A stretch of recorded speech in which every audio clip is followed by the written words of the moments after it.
Olá pessoal, então vamos partir para a parte 5 das reflexões sobre O Pálido Ponto Azul, do livro do Carl Sagan, né? Muito poético esse livro, muito interessante, uma viagem espacial. Estamos viajando e já passamos por Titã, passamos por alguns outros planetas, passamos por Vênus e ali não temos vida, não dá para viver ali. Por enquanto nós só temos vida aqui na Terra, mas vamos continuar nossa expedição nas Voyages, né, nas Voyages 1 e 2, né, conduzidas, estudadas por vários engenheiros e inclusive o Carl Sagan também participou da construção, que gerou muitas contradições, muitas conversas, muitos problemas políticos para a sua construção. E teve que ter uma contrapartida, né? Construção de coisas para a humanidade, para poder investir nessas viagens. Então, há muitas nações que querem penetrar aí o espaço, e essa busca, ela traz novas tecnologias. Muitos desenvolvimentos tecnológicos surgem a partir dessa exploração do universo, né? E Marte, né? Marte está mais perto, né? Vamos partir para lá então. Vamos entrar lá em Marte. Será que existe vida lá em Marte? Bom, as sondas por que Marte, né? E não a Lua, né? Porque a Lua não tem nada lá, né? E Marte, vamos ver se tem alguma coisa. Então as amostras do solo das sondas, né, nós sabemos que a água é muito importante para a vida na Terra, nós precisamos de água para se manter, né? A detecção de vida lá em Marte a leitura de vida é a partir da leitura de vida que nós temos aqui. É a única forma que a gente conhece é a vida que a gente tem na Terra. Então, naturalmente, nós vamos buscar a vida que a gente conhece, não vamos procurar outras, né? Então, ao buscar isso em Marte, não se descobriu nenhuma molécula orgânica, né? Porque a luz ultravioleta passa direto, como a gente viu no vídeo anterior, né? O porquê que passa direto a luz ultravioleta, né? Você pode dar uma olhadinha lá, a gente comenta. E nenhum resultado promissor de vida em Marte, né? Infelizmente. Nada de micróbios marcianos. Mas por que Marte é assim, né? Porque dois planetas, Terra e Marte, são tão diferentes um do outro, né? Lado a lado no sistema solar, né? Nós temos água, né? Será que teve água lá em Marte? O que aconteceu? O que isso significa para nós? Novos instrumentos, quando são construídos, geram novas descobertas. Assim como Galileu, que construiu o telescópio e conseguiu ver além, né, as luas de Júpiter e as crateras na Lua. Assim é a ciência. Cada novo instrumento, novas descobertas. Então não se sabe muito bem o que aconteceu com Marte. Não se sabe, né? A origem da vida na Terra também se sabe pouco como surgiu. Então no começo da exploração espacial, os veículos espaciais eles explodiam nos lançamentos, não paravam de funcionar quando chegavam no local, né? E isso demonstra fracasso? Não, isso não demonstra fracasso, porque se continuou enviando sondas, e como a gente falou no vídeo anterior, em 1969, conseguiu-se ir para a Lua, colocar os pés na Lua, por causa que não se desistiu, né? Não se tem fracasso quando você continua trabalhando, né? Mais lançamentos, mais testes, né? Às vezes duas juntas, como as Voyages, né? Voyages 1 e 2, para poder estudar o que vai acontecendo com uma e poder prever para outra, né?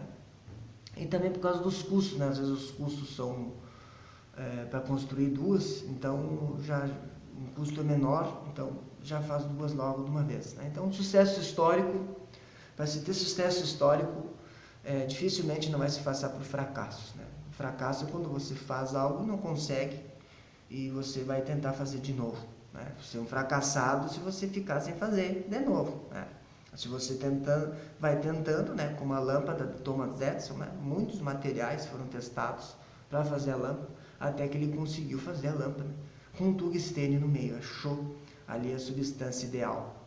Então, depois foi a tripulada, né, uma expedição tripulada é mais complicado, porque tem a questão da microgravidade, o corpo que é acostumado no espaço, né, a química do sangue, a perda óssea, né, nada é 100% seguro, nada é 100% seguro. E então, quem sabe no futuro nós teremos o braço robótico, e nós controlando daqui, nós conseguimos pegar lá a areia que lá de Marte entre os dedos do robô, né? Claro que isso vai demorar um tempo para chegar aqui, né? Talvez 30, uma hora, 30 minutos para ir, mais 30 para voltar, dá uma hora de envio da informação. A gente vai ter que testar muito a nossa paciência, né? Ou a realidade virtual, né? A realidade virtual, colocar um capacete, colocar luvas, né? E poder adentrar no mundo de Marte sem ir a Marte, né? Quem sabe um dia a gente já tem um pouco disso nos jogos de videogame, né? Que a gente pode apreciar o Gran Turismo 6, tem corridas lá que é lá na Lua, e você pode sentir um ambiente sem gravidade lá na Lua, né? É uma experiência virtual, que nós já temos condições de fazer, né? Quem sabe lá com o robô estando lá em Marte, nós podemos apreciar o céu vermelho, né? Por causa do ferro. Então, Marte foi também um objetivo, porque a Lua já se viu que não tem ar, não tem céu preto, não tem atmosfera, não tem água, então... E Marte também não tem essas... a radiação ultravioleta vem com tudo lá em Marte, né? Que esse campo magnético é muito fraco. Mas essas explorações, elas continuam, elas sempre vão em frente, né? Marte, as missões depende de muitas variáveis, né? Depende das tripulações, e se acontecer se alguém ficar doente, não tem como mandar alguém para lá para ver se a pessoa está doente ou não, né? A radiação cósmica também é um problema, a gravidade zero. Então tudo isso tem que ser analisado, né? De qualquer maneira que dá para fazer essa viagem, né? Os gastos com isso na NASA são 5%, né? São 5%. Então é difícil dizer se esses 5% solucionariam todos os problemas sociais que nós temos. A desigualdade social, né? Que é um dos obstáculos de se fazer essas jornadas exploratórias no espaço, as pessoas dizerem que existe muita desigualdade social e por isso a gente não deve ir a fazer exploração nenhuma e sim investir nas desigualdades sociais. Então, com certeza os benefícios das gerações de invenções aqui na Terra, em virtude dos desenvolvimentos tecnológicos para ir no espaço, são muito grandes, né? Então o conhecimento disso, o entendimento disso vai passar pela divulgação da ciência, pelos métodos descritivos de como se fazer, das conclusões que se chegou, né? Isso gera uma sociedade mais saudável, que deseje compreender as coisas, né? Que viaje pelos seus sonhos, né? Porque, por enquanto, pelas espaçonaves a gente não consegue viajar até Marte, por exemplo, né? As máquinas são como escadas para a gente facilita a nossa vida. As máquinas são esses degraus que fazem a gente ver mais longe, ver mais alto as coisas, né? Então, e o risco sempre faz parte de tudo, né? De todas as glórias que se conquistou, as glórias humanas até hoje. Então a Voyager nos dá nessa viagem então mais conhecimentos. Então os anéis de Saturno, né? Como é que são? Se observou lá alguns elementos, elementos pequenos na órbita, né? Que é isso, né? Nunca se tinha certeza do que era. Então a Voyager nos diz que esses anéis são frutos provavelmente frutos de colisões de luas, de planetas, e esses destroços ficam próximo ao planeta, e por efeito de maré, esses elementos ficam na órbita do planeta. Efeito de maré, então nós temos aqui a ação da gravidade, o planeta está aqui, a ação da gravidade nesse dedo aqui é maior que nesse. Então gera uma diferença isso que faz girar os elementos, e então ele aprisiona esses elementos, como esses elementos têm pequena massa, então esses anéis de gelo, então é provavelmente de elementos glaciais, né, foram aí destroçados e ficaram na órbita, né? Então vários planetas se fundiu, considera-se que muitos outros planetas também existiam antes da formação do Sistema Solar, mas que eles foram destroçados aí ao longo do tempo, dessa transformação do universo, e com certeza isso mostra que o universo não foi feito para nós, né? Nós não somos especiais, o universo não tem esse privilégio do universo, né? Nosso futuro depende de nós, obviamente. Então asteroides, tem um grande cinturão de asteroides lá em Júpiter, né? E que são diferentes de cometas, né? Cometas, eles nos visitam às vezes, como o cometa Halley, né? São menores, né? Eles podem se destroçar nas atmosferas. Se eles forem direto ao Sol, eles se destroçam, né? E esses grãos eles podem ficar perto da órbita do planeta e virar anéis, né? Essa é a melhor ideia de como os anéis se formaram, os anéis de Saturno, os anéis de Urano também, e de Netuno, esses grandes planetas, né? Esses grandes planetas podem ter esses elementos ao redor deles, né? Então, nesse cinturão de Júpiter há esses asteroides, de vez em quando escapa algum desses asteroides, né? E aí, quando eles são destroçados, eles aparecem como estrelas cadentes, né? São maiores, os asteroides são maiores, claro, de rochas, e eles podem servir de testes de equipamentos, né? Para explorar novos mundos, né? Isso que nos fala o Carl Sagan, é uma possibilidade, mas temos que se cuidar muito essa observação, porque esses mundos desconhecidos, eles podem desaparecer, e esses asteroides tem que se ter muito cuidado, porque será que a gente pode atrair eles para a Terra, para a gente estudar eles, para a gente fazer alguma experiência com eles? Então, isso deve ser feito com muito cuidado, né? Uma história de um pântano, no capítulo 18, o pântano de Camarina.